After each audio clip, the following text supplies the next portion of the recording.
बहुत सारे मित्र आप जी या गोविंद भाई जी, कुछ प्रेरणा राजीव भाई जी को सुन सुन के मिली कि उनके जाने के बाद इधर से एक प्रेरणा स्रोत राजीव भाई बने, कर लिया और उसी तरीके से हम आज उसको कर रहे हैं। और आज आप देख भी रहे होंगे कि तकरीबन अभी तक हम लोग बहुत अच्छी संख्या में 200 से के आसपास लोग लाभ लेके जा चुके हैं।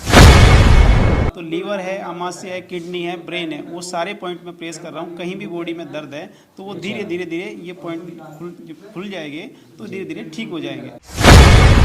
कि जिस शादी समारोह में बीमार होने के लिए आप पिज़्ज़ा, बर्गर, चाउमीन, ये जो भी चीज़ें हैं केमिकल, और जान रहे हैं कि ये गलत चीज़ है।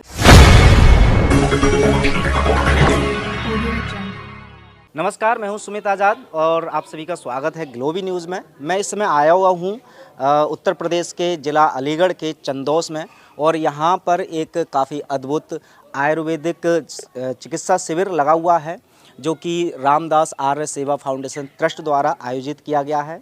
और यहां पर पहुंची है पूरी टीम स्वस्थ समृद्ध परिवार की। तो ये एक ऐसा अपने आप में आयुर्वेदिक हेल्थ कैंप है कि यदि ये समय समय पर अलग अलग इलाकों में लगते रहें तो शायद अस्पतालों की आवश्यकता भी नहीं होगी। ऐसा मैं क्यों कह रहा हूं, अभी हम जानेंगे इस पूरे हेल्थ कैंप के बारे में। तो सबसे पहले मैं चाहता हूं जिन्होंने ये आयोजित करवाया है शिविर, तो उनसे थोड़े से दो शब्द ले लेते हैं। आप इधर आ जाइए।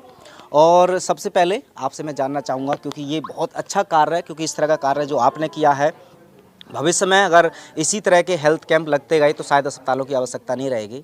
क्या उद्देश्य था आपका इसे रखवाने का और कहाँ से आपको प्रेरणा मिली इसकी? इसकी प्रेरणा सुमित भाई मुझे मेरे दादाजी से मिली जी। वह एक स्वदेश भक्त थे और बहुत ही उनके अंदर ऐसी सद्भावनाएं थी जी कि मुझे कुछ करना है। और उन्होंने उसकी शुरुआत की थी तकरीबन 45 साल पहले, 40-45 साल पहले चंडौस में को आर्य समाज देकर उन्होंने यहाँ चंडौस में आर्य समाज की स्थापना की। वहाँ से वो शुरुआत हुई और कुछ ये कि वो पूर्व संस्कार हमें मिले कि जिनसे आज हम यहाँ तक पहुँचे। पिछले कुछ समय से इस जगह पर हम लोग एक अपने ट्रस्ट का कार्यालय निर्माण कर रहे हैं, जो भी आप देख रहे होंगे निर्माणाधीन है, जिसपे पूरा निर्माण चल रहा है। यहाँ भविष्य में अभी बहुत सारी योजनाएं बाकी हैं जो लंबित चल रही हैं। निर्माण के बाद अभी आप देखोगे वो कार्यान्वित हो जाएंगी। बट अभी बीच में चूंकि हमने देखा कि क्षेत्र में चिकित्सा का एक बहुत ज़्यादा अभाव है। चिकित्सा एक चिकित्सा नहीं रहेगी, एक व्यापार हो गया है। लोगों को डराया जाता है विभिन्न तरीकों से कि आपको ये हो गया, वो हो गया। आज गैस हो गई तो गैस के नाम पे बहुत कुछ दे दिया जाता है।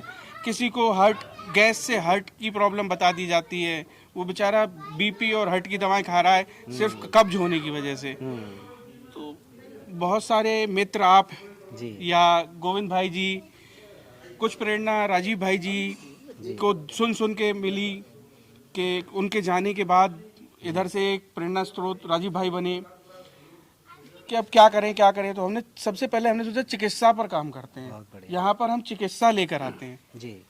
अब वो कैसे लेकर आए, तो हमारे जो सारे भाई हैं बड़े मेरे, मैंने सबको निवेदन किया, उसमें गोविंद भाई भी थे।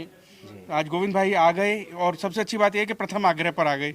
इतने व्यस्त होने के बाद भी वो प्रथम आग्रह पर उन्होंने ये मेरा निमंत्रण स्वीकार कर लिया और उसी तरीके से हम आज उसको कर रहे हैं। और आज आप देख भी रहे होंगे कि तकरीबन अभी तक हम लोग बहुत अच्छी संख्या में 200 से के आसपास लोग लाभ लेके जा चुके हैं। तो इसका मतलब ये है कि लोगों को स्वदेशी चिकित्सा पर विश्वास जाग रहा है या उनको आ रहा है कि हाँ इससे भी हम ठीक हो सकते हैं।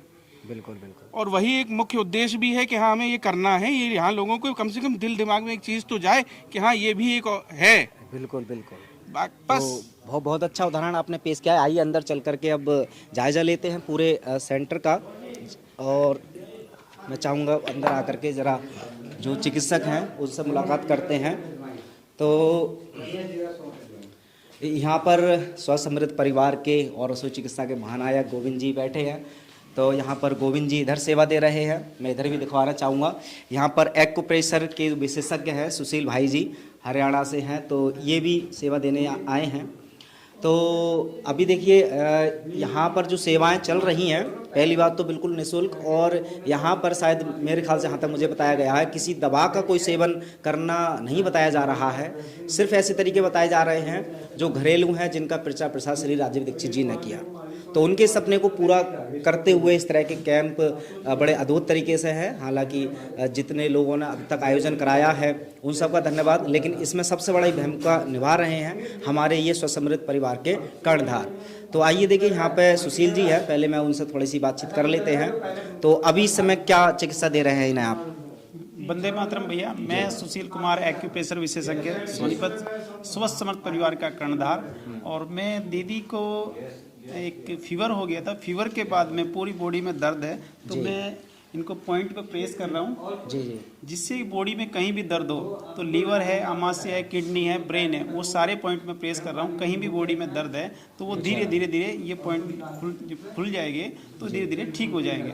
थोड़ा टाइम लगता है पर ठीक हो जाता है। ठीक है, तो मैं जब भी गोविंद भाई मेरे को बुलाते हैं तो मैं निःशुल्क सेवा करने के लिए तैयार हूँ। आगे भी बुलाएंगे तो मैं आऊँगा। और मैं धन्यवाद देता हूँ जो यहाँ के ट्रस्टी है, उन्होंने हमें बुलाया, उनको हृदय से धन्यवाद जी। वंदे मातरम। बहुत बढ़िया। अभी देखिए यहाँ पे जो सेवा ले रही माता जी, इनसे भी पूछ लेते हैं, क्या ये कुछ आराम, दीदी जी, तो दीदी को कुछ आराम पड़ रहा है जो भी चिकित्सा दे रहे हैं? भैया हाँ, आराम पड़ रहा है, लेकिन पहले तो भैया बहुत दर्द कर देते हैं। लेकिन बाद में बहुत राहत मिल रही है, बहुत ज्यादा। तो अभी इस कैंप में आने का, बाकी मैं 1 महीने से परेशान थी, पर अभी लग रहा है कि मुझे थोड़ा पैरों में भैया ने कंप्लीट किया है, तो पैर ऐसे ऐसे करने में बड़ा लाइट फील हो रहा है। वरना पहले ऐसे कर रही थी तो दर्द हो रहा था, लेकिन अभी बहुत अच्छा सा लग रहा है। अब लग रहा है कि मैं पहले जैसी हूँ, वरना मुझे लग रहा था कि मैं 1 महीने से ऐसी हूँ, हमेशा से ऐसी चलती आ रही हूँ। बहुत सारा। तो इधर भी कुछ चिकित्सा का कार्य चल रहा है, तो अब जरा गोविंद जी से मिलवा देते हैं। तो गोविंद जी, मैं चाहूँगा 2 मिनट जो है थोड़ा हमें भी समय दें। और जी हाँ, आपको भी दिखाएंगे। तो हाँ, तो 1 मिनट के लिए अगर खड़े हो जाएंगे तो फ्रेम में आ जाएंगे इधर, और थोड़ी सी बातचीत करते हैं आपसे भी। तो यही है जो बहुत सारे लोगों के प्रेरणा सूत्र बने हुए हमारे चैनल के माध्यम से। तो बहुत बार गोविंद जी को देखते हैं, लेकिन मैं हर बार क्यों इनकी प्रशंसा करता हूँ, उसका कारण उनका यही कार्य है कि यहाँ पर लगभग 150 किलोमीटर से दूर दिल्ली से आकर के यहाँ पर सेवा दे रहे हैं। तो गोविंद जी, सबसे पहले तो मैं जानना चाहूँगा, ये जो कैंप आप लगाते हैं, इसमें क्या क्या कार्य आपके रहते हैं, ताकि कोई अन्य व्यक्ति भी कैंप लगवाए तो क्या क्या लाभ मिलते हैं कैंप लगाने के? यहाँ पर आपके क्या क्या कार्य रहते हैं? वंदे मातरम। देखिए, कैंप लगाने से जो जागरूकता, इससे क्या हो सकता है, जागरूकता आ सकती है जी। स्वदेशी चिकित्सा नाम से स्वदेशी, काम से छोटा, जैसा बहुत ही छोटा लगता है। तो इसको शुरुआत भी बड़े छोटे स्तर से करनी पड़ेगी, क्योंकि हमारे पास पीछे बैक सपोर्ट या दूसरे जो बड़े बड़े होते हैं, होर्डिंग होते हैं, बड़े बड़े व्यापारी लोग साथ में होते हैं, ऐसा नहीं हो सकता। तो ये जो दादी नानी के जो उपचार थे, परंपराओं का उपचार था, संस्कार की जो बातें हैं, ये हमें बचाना है, करना है। तो इसके लिए छोटे स्तर से ही मैं हर बार भी, पहले बार भी और हर बार यही कहता हूँ कि आप अगर कुछ कर सकते हैं तो आप अपने ही सामाजिक समारोह में आप हमें बुला लें, अलग से आपको खर्च भी नहीं करना पड़ेगा। अगर हम कहते हैं जी हम स्वदेशी चिकित्सा को बढ़ाना चाहते हैं, फिर उसके लिए आप कैंप करेंगे तो आपको अलग अलग इंतजाम करना पड़ेगा। लेकिन अगर आपका खुद का सामाजिक समारोह है, जैसे पीछे मैं पंजाब होके आया, वहाँ पे शादी थी, तो जिन लड़के की शादी थी तो उन्होंने, बारात वालों ने मना कर दिया था कि आप, लड़की वालों ने किया नहीं, अच्छा नहीं लगता। तो वो हमें मना नहीं कर पाए, क्योंकि उन्होंने उस चीज़ को चमत्कार देख चुके थे, क्योंकि दुबई में रह के स्वदेशी चिकित्सा ले रहे थे, वो अपने बच्चों को स्वस्थ रख रखे थे। तो उन्होंने हमें मना नहीं किया, और उन्होंने कहा भैया आप हमारे घर आएँ, और जिस दिन हम अपने बारातियों को ले जाने के लिए खाना खिलाते हैं समाज को, उस दिन आप आके उनकी सेवा दें और जागरूकता फैलाएं। तो वो चीज़ को इस तरीके से, मतलब जैसा चाह वैसा राह, तो ये चीज़ें हैं। हमारी चाह यही है कि हम जन जन तक पहुँचें और जन जन को संस्कारों तक पहुँचाने का प्रयास करें। क्योंकि अभी आज सुबह प्रंजल भाई से बात हो रही थी कि कुछ बचे ना बचे, एक चीज़ तो कुछ ही सालों में ख़त्म होने वाला है, सगापन जी। क्योंकि हर इंसान एक बच्चा रखेगा तो सगेपन की परिभाषा खत्म। तो अब सगेपन जैसा अगर माहौल क्रिएट कर सकते हैं तो क्रिएट कर सकते हैं स्वस्थ समृद्ध परिवार की विचारधारा को लेकर। मैं और भी बहुत सारी विचारधारा होंगे, मैं मना नहीं कर रहा, लेकिन ये विचार इसलिए कह रहा हूँ कि सुमित भाई आप एक बार तो मुझे याद है कि आप जब गुड़गांव में हम 14 अक्टूबर के थे और एक दीदी के घर गए थे, तो ऐसा कतई नहीं लग रहा था कि हम उतने बड़े रॉयल फैमिली के घर गए हैं और हम एक आम इंसान, ऐसा लग रहा था कि हम वाकई उनके सगे भाई हैं। उस तरीके से आज हम यहाँ आए, हमें नहीं, मैं मुश्किल से सुबह दर्शन हुए भैया के, और ऐसा लग ही नहीं रहा, इस गांव में भी ऐसा नहीं लग रहा कि हम पुराने हैं, मतलब नए हैं, अभी 2 घंटे पहले आए हैं, ऐसा कुछ नहीं। वो बहन है गुंजन बहन, उससे 4 साल पहले से बात हो रही है, वो अलग बात है। आज हम यहाँ पहुँचे हैं तो गुंजन भाई और संदीप जी की मदद से, लेकिन इसमें कहीं ना कहीं वो जो विचारधाराएँ हैं, सकारात्मक विचारधारा, संस्कारिक विचारधारा कि स्वस्थ समृद्ध परिवार, मतलब अगर हम किसी के स्वास्थ्य को लेके, उसके धन को लेके अगर हमारे अंदर हीन भावना नहीं होगी, उसकी बचत की भावना होगी, तो सामने वाला क्यों नहीं हमें इज्जत देगा।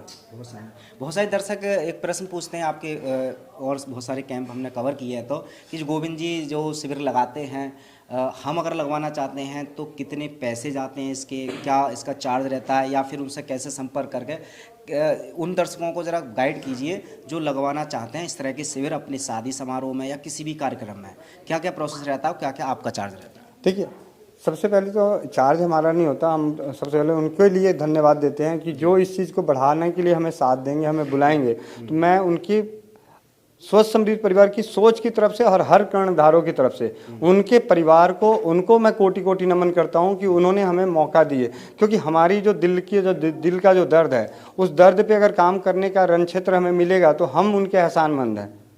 तो मुझे बहुत अच्छा लगा ये है। बाकी हाँ, ये बात ज़रूर है कि आर्थिक रूप से हम लोग मजबूत नहीं हैं, लेकिन दिल से बहुत मजबूत हैं। तो आर्थिक रूप में हमें इतना ही चाहिए कि हमारा आने जाने का जो खर्च होता है वो आप अंदाजे से जो भी आपको लगे, ऐसा नहीं कि हमें होटलों में रखना है, अच्छा खाना खिलाना, जो आप खाते हैं, जहाँ आप करते हैं उसी तरीके से हम रहना चाहेंगे, हर चीज़। और ये भी नहीं कहते कि कई बार ऐसा होता है, परमात्मा की कृपा से अगर मैं आपको बताऊं कि अगर पीछे हमने पंजाब में जब शिविर कर रहे थे पिछले साल, तो हमारे पास हमने किसी से मांगा नहीं, एक भाई को बोला भैया ऐसी ऐसी बात है, हम शिविर करना चाहते हैं, तो उन्होंने हमें सपोर्ट कर दिया, तो हमने किसी और को कुछ बोला ही नहीं। तो ऐसा कई बार होता है कि मुझे किसी से अर्थ की आवश्यकता नहीं है, हमारी कोई डिमांड नहीं है, सामने वाला जो देंगे वो हम इस कार्य को करने में आगे थोड़ा सा और कुछ कर सकते हैं बेटर। जैसे अभी कुछ चीज़ें हैं, पंपलेट वगैरह है, ये कुछ किताबें हैं, या वो कुछ दवाइयाँ हैं जो हम देसी दवाइयाँ बना रहे हैं, आगे बांट रहे हैं, तो वो चीज़ों में मदद मिल सकती है वो सामने वाले की। लेकिन हम वो भी नहीं चाहते, हम चाहते कि सही आप हमें मौका दें कि भैया हमारे यहाँ शादी है, आप आएँ। मैं जो पीछे दो जगहों पे मुझे थोड़ी सी चीज़ें सुनने को मिली थी, वो मुझे लगता है कि जिस तरीके से कहे कि नहीं जी ये बहुत ओछी चीज़ है, अच्छी चीज़ नहीं है, 2 जनों ने बोला मेरे को, मैं तो खैर इस बात का मुझे बुरा नहीं लगा। लेकिन मुझे ये बताइए कि जिस शादी समारोह में बीमार होने के लिए आप पिज़्ज़ा, बर्गर, चाउमीन, ये जो भी चीज़ें हैं केमिकल, और जान रहे हैं कि ये गलत चीज़ है, फिर भी उसको वहाँ पे सजा के खूबसूरती से पेश करवा रहे हैं और अपने रिश्तेदारों को बीमार बनवा रहे हैं, तो उसमें मन नहीं खराब हो रहा था।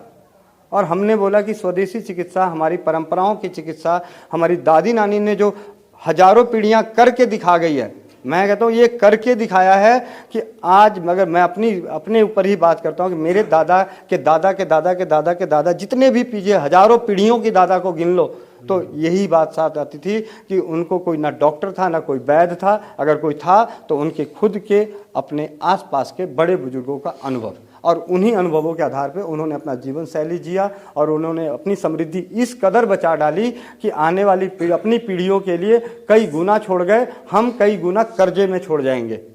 वंदे मातरम। तो अच्छा गोविंद जी, अभी सुबह से ही मेरे ख्याल से 10-11 बजे से स्टार्ट हुआ, अभी तक कितने लोग लाभ ले चुके हैं आज के कैंप में? भैया मैं कभी गिनती नहीं रखता, बाकी ये है कि काफ़ी जो भी हम कर रहे हैं अच्छा कर रहे हैं। ये संख्या सुमित भाई, चूंकि हम लोग बाहर एक रजिस्टर पे एंट्री मेंटेन करा रहे हैं ताकि किसी को असुविधा ना हो। मैं अभी थोड़ी देर पहले वही देख रहा था, तो एक रजिस्टर के तकरीबन 4 पन्ने भर चुके हैं। और गोविंद भाई के बारे में मैं यहाँ एक तारीफ करूंगा कि वह सुबह से पूरे तन्मयता के साथ, बिना किसी हड़बड़ी के, आराम से एक एक व्यक्ति को देख रहे हैं। अगर उनको लगता है कि इसको मुझे 5 मिनट देना है तो वो 5 मिनट दे रहे हैं, उसको पूरा सुन के तब उसका निवारण कर रहे हैं। सबसे अच्छा बात गोविंद भाई का मुझे जो लगा। दूसरी चीज, जितना भी व्यक्ति आ रहा है चूंकि देखिए गोविंद भाई यहाँ अंदर बैठ के कैंप कर रहे हैं और हम लोगों का तो ये यहाँ पिछले 7 नवंबर से और आज 1 महीने में तकरीबन छठा या 7वां कैंप है, जिसमें कि हम लोग फिजियोथेरेपी का निःशुल्क कैंप रेगुलर चला रहे हैं सैटरडे संडे को। इतने सारे लोगों को देखते हैं, कुछ लोग खट्टा बोलते हैं, कुछ मीठा बोलते हैं, पर यहाँ से अभी तक जो निकल रहा है वो मीठा मीठा हो रहा है। तो एक अच्छी चीज़, जो सबसे अच्छी चीज़ है कि सुबह से हम लोग यहाँ बहुत सारे लोग साथ हैं, सुशील जी साथ हैं, हरजी जी साथ हैं, और सारे लोग साथ हैं। हम सब लोग बहुत एक हल्के मूड में हैं और बहुत खुश हैं, क्यों कि सारी चीज़ें ऐसा लग रहा है कि गोविंद भाई ने आके अपने आप संभाल ली। बहुत बढ़िया, बहुत बढ़िया। तो मैं खुद से भी मैंने गोविंद भाई को बोला है और मैं आगे भी जितने भी लोग शायद इसको देखेंगे उनसे यही बोलूँगा कि हम लोगों को गोविंद भाई के इस प्रयास में शामिल होना चाहिए और जितना हो सके, क्योंकि हम सभी लोग कहीं ना कहीं उस चीज़ से परेशान हैं ही जी। मेरे भी घर में मेरे पिताजी हैं, उनको डॉक्टर ने बाईपास सर्जरी बोल दिया, उनको शुगर बोल दिया, मदर को बोल दिया, पर किसी ईश्वर का संजोग मानिए, ऐसी कुछ चीज़ें मानिए कि वो सर्जरी हुई नहीं। अच्छा। और इन्हीं सब इलाजों से वो आज स्वस्थ खड़े हैं, कोई दिक्कत नहीं है। और आज माता जी को दिखवाने के लिए मैंने गोविंद भाई जी से मिलने के लिए बुलाया है। और आशा करूंगा कि उनका भी आगे का जीवन अच्छा जाए। बिल्कुल बिल्कुल। पिताजी भी खड़े, तो मैं चाहता हूँ 2 शब्द आप भी बताएं, क्योंकि जिस तरह से समाज में लगातार बदलाव हो रहा है, खासकर चिकित्सा को लेकर के। अब आपने पूरा एक अरसा देखा अपने जीवन में, स्वास्थ्य को लेकर के या इस तरह की स्वदेशी चिकित्सा पद्धति को लेकर के क्या कहना चाहेंगे आप? देखिए, जब जो रसोई जो हमारी बता रहे हैं आपके ब्रह्मांड की पूरी चिकित्सा इसमें है, तो हम उस चीज़ को भूल चुके हैं। पहले हमारे परिवार में इस तरह की चीज़ें चलती थी और आज जरा सा भी कहीं दर्द होता है तो हम गोली की तरफ भागते हैं, कैप्सूल की तरफ भागते हैं, डॉक्टर की तरफ भागते हैं, बड़ी बड़ी जांचों की तरफ भागते हैं। उससे हमारे स्वास्थ्य पे बहुत विपरीत प्रभाव पड़ता है। और उधर न जा करके आजकल कुछ रुझान इधर आयुर्वेद की तरफ हुआ है, होम्योपैथी की तरफ हुआ है, आयुष चिकित्सा की तरफ हुआ है, सरकार का भी रुझान है इस तरफ। तो वो जो सब है वो जनता का भी रुझान इस तरफ हुआ है और उससे विशेष फायदा हो रहा है। और मेरे पिताजी तो कहा करते थे कि भाई आयुर्वेद जो है वेद का ही उपवेद है, तो वो जीवन जीने की कला है, जीवन को स्वस्थ रखने की कला है, तो उसको अपनाना चाहिए। आयुर्वेद हमारा स्वस्थ रखने का एक मंत्र देता है, तो वही देता है। तो वास्तव में यदि जो लोग दावा करते हैं कि हम भी स्वदेशी चिकित्सा में कुछ कार्य करना चाहते हैं, खासकर हमसे भी रिक्वेस्ट करते हैं कि हम भी आपका कुछ साथ देना चाहते हैं, तो यदि खुद को, परिवार को या समाज को वास्तव में स्वस्थ रखना चाहते हैं, तो इस तरह के आयुर्वेदिक चिकित्सा शिविरों का ज़्यादा से ज़्यादा आयोजन होगा तो ये सबसे अच्छी पहल हो सकती है। और ये करने के लिए सबसे अच्छा आपके पास अवसर है स्वस्थ समृद्ध परिवार। स्वस्थ समृद्ध परिवार की इस तरह से चाहे गोविंद जी हों या बाकी के कर्णधार 24 घंटे वो आपके लिए तैयार हैं, तो इस अवसर का फ़ायदा उठाएं, खोने ना दें इस अवसर को। और अगर संपर्क सूत्र की बात है तो बहुत सारी वीडियो जो मैंने साझा किया है, इस वीडियो के माध्यम से भी मैं गोविंद जी का नंबर साझा कर दूंगा। और जब भी आपको किसी भी समारोह में आवश्यकता हो इस तरह के बहुत ही महत्वपूर्ण स्वास्थ्य शिविर लगवाने की, तो आप लगवा सकते हैं। बाकी का स्वस्थ समृद्ध परिवार के बारे में तो खैर बहुत बार हमने वीडियोज में बताया है, आज ये शिविर आपने देख भी लिया किस तरह से लोगों को लाभ मिलता है। कुछ आखिर में कुछ कहना चाहते हैं गोविंद जी, तो कह सकते हैं। नहीं, मैं तो सबको यही कहूँगा कि आप लोग अपनी प्रार्थनाओं में हमारे लिए दुआ करें कि हमारी सद्बुद्धि बनी रहे, सद्बुद्धि बनी रहे, क्योंकि ना ही हमारे अंदर लोभ, लालच, मोह माया से हम परे रहें। आप अपने मतलब बेटा है, आपका भाई है, तो आप लोग अगर प्रार्थनाएं करते हैं तो उस प्रार्थनाओं में हमारे जो कर्णधार हैं, जो इस क्षेत्र में कार्य करना चाहते हैं, तो उन सब के अंदर कुछ ना दे भगवान तो सद्बुद्धि दे। देखिए जी, हमें ज्ञान नहीं चाहिए, ज्ञान हमें सद्बुद्धि रहेगी ना तो हम हर चीज़ मांग लेंगे, हर चीज़ इंतजाम कर लेंगे कि अगर बुद्धि है तो हम टाइम से पहुंच भी जाएंगे, सद्बुद्धि है तो टाइम से पहुंच जाएंगे, बुद्धि रहेगी तो पता चले नुकसान करके पहुंचे। तो सद्बुद्धि जरूरी है। तो आप लोग हमें प्रार्थनाओं में सद्बुद्धि दें, सद्बुद्धि की प्रार्थना करें कि हमारी सद्बुद्धि बनी रहे और हम इस कार्य को निरंतर करते रहें ताकि भारत की संस्कृति आने वाले समय में भी बची रहे। क्योंकि आने वाले समय में संस्कृति की बहुत सारी बातें मतलब कहानियाँ बन के रह जाएगी। तो चलिए आप सभी का भी इस वीडियो से जुड़ने के लिए और एक बार फिर से मैं धन्यवाद देना चाहूँगा, खासकर जिन्होंने इसका आयोजन किया और जिसमें सेवा दी गोविंद जी ने, और सभी का बहुत बहुत धन्यवाद और आपका भी इस वीडियो से जुड़ने के लिए बहुत बहुत धन्यवाद। वंदे मातरम।